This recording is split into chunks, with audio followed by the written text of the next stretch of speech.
تو ایک دوسرے کے حقوق کا خیال رکھنا الغرض جنت کی چابی ایمان ہے اور اس کے دندانے اعمال صالحہ ہیں جو حقوق اللہ کی صورت میں بھی ہیں اور حقوق العباد کی صورت میں ہیں۔ تو اللہ کیا فرماتے ہیں؟ فَالَّذِينَ آمَنُوا وَعَمِلُوا الصَّالِحَاتِ، پس وہ لوگ جو ایمان لائے اور نیک اعمال کیے، لَهُم مَغْفِرَةٌ، ان کے لیے بخشش ہی بخشش ہے۔ اب مغفرت کا تعلق اعمال صالحہ کے ساتھ بھی ہے، وہ کیسے؟ ہمارے کتنے ہی اعمال صالحہ ایسے ہیں جو گناہوں کو مٹانے کا سبب بنتے ہیں۔ ایک نماز سے دوسری نماز گناہوں کے مٹانے کا سبب ہے، وضو والا عمل گناہوں کے مٹانے کا سبب ہے، جمعے سے جمعے کی نماز مزید گناہوں کے مٹانے کا سبب ہے، اور پھر اس کے بعد رمضان کے روزے گناہوں کو مٹاتے ہیں، حج بیت اللہ مزید گناہوں کو مٹاتی ہیں، ایک دوسرے سے معافی تلافی کرتے رہنا یہ بھی اچھے کام ہے، کبھی غلطی ہو جائے معذرت چاہتا ہوں، وہ بھی کہے میں تجھے معاف کرتا ہوں، تو یہ کیا ہے؟ یہ مغفرت ہے۔ یہ ایمان اور عمل صالح کی بدولت اگر ہم اس پہ کاربند ہو جائیں تو اللہ فرماتے ہیں مغفرت ہے وَرِزْقٌ کریم، اور عزت کی روزی ہے۔ کیا مراد یہاں سے؟ اگر ہم ایمان اور اعمال صالحہ کے ساتھ زندگی بسر کریں گے تو اللہ تعالی ہماری مغفرت کے ساتھ ہمارے لیے عزت والی روزی کا بھی بندوبست فرما دیں گے، بشرطے کے ایمان اور عمل صالح کا۔ ہم کن چکروں میں پڑے ہوتے ہیں؟ زیادہ پیسے کمانے کے چکر میں ملاوٹ، زیادہ پیسے کمانے کے چکر میں کم تولنا، دھوکہ دینا، فراڈ کرنا۔ نتیجہ کیا نکلتا ہے؟ شاید 4 پیسے ہم کما تو لیتے ہیں لیکن پھر اس کے اجڑنے کے راستے بھی بڑے پیدا ہو جاتے ہیں۔ تو ہم ایمان اور اعمال صالحہ کی زندگی بسر کریں گے، اللہ مغفرت و بخشش بھی فرمائیں گے اور عزت والی روزی بھی۔ اب اللہ تعالیٰ دوسرے گروہ کا ذکر فرما رہے ہیں، وہ کون ہیں؟ وَالَّذِينَ سَعُوا فِي آيَاتِنَا، اور وہ لوگ جو کوشش کرتے ہیں ہماری آیتوں میں معاجزین، پست کرنے میں۔ وہ کیا کرتے ہیں؟ قرآن کی آیات کو جھٹلانے کی کوشش کرتے ہیں، اللہ کی نشانیوں کو جھٹلانے کی کوشش کرتے ہیں، اہل ایمان کو جھٹلانے کی کوشش کرتے ہیں، اعمال صالحہ کرنے والوں کا مذاق اڑاتے ہیں۔ یہ ہے ان لوگوں کا کام جو ایمان اور عمل صالح کرنے والوں کو ہمیشہ پست رکھتے ہیں، اللہ کی آیات کو پست رکھنے کی کوشش، عاجز کرنے کی کوشش کرتے ہیں، مذاق اڑانے کی صورت میں، ان اعمال کو کمزور جاننے کی صورت میں اور کمزور کرنے کی صورت میں۔ ان کے بارے میں اللہ نے کیا فرمایا؟ اولئک اصحاب الجحیم، یہ کون لوگ ہیں؟ یہ جہنم والے ہیں۔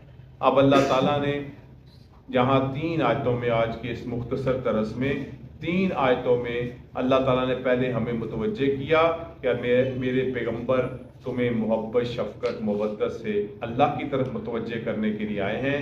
جو متوجہ ہو جائیں گے وہ مغفرت اور عزت کی روزی والے ہیں، اور جو صرف متوجہ نہیں ہو رہے بلکہ اللہ کی آیات کا، اللہ کے احکامات کا، اہل ایمان کا، اہل ایمان کے اعمال کا، ان کا مذاق اڑاتے ہیں، ان کو پست سمجھتے ہیں، تو ان کا ٹھکانہ کیا ہے؟ جہنم۔ اللہ تعالی ہمیں ایمان اور عمل صالح کرنے والوں میں سے فرمائے اور ہمیں جہنمیوں سے اور جہنم کے کام کرنے والوں سے دور فرمائے۔ اللہ تعالی عمل کی توفیق عطا فرمائے۔ وآخر دعوانا الحمدللہ رب العالمین۔ الحمدللہ رب العالمین والصلاۃ والسلام علی رسول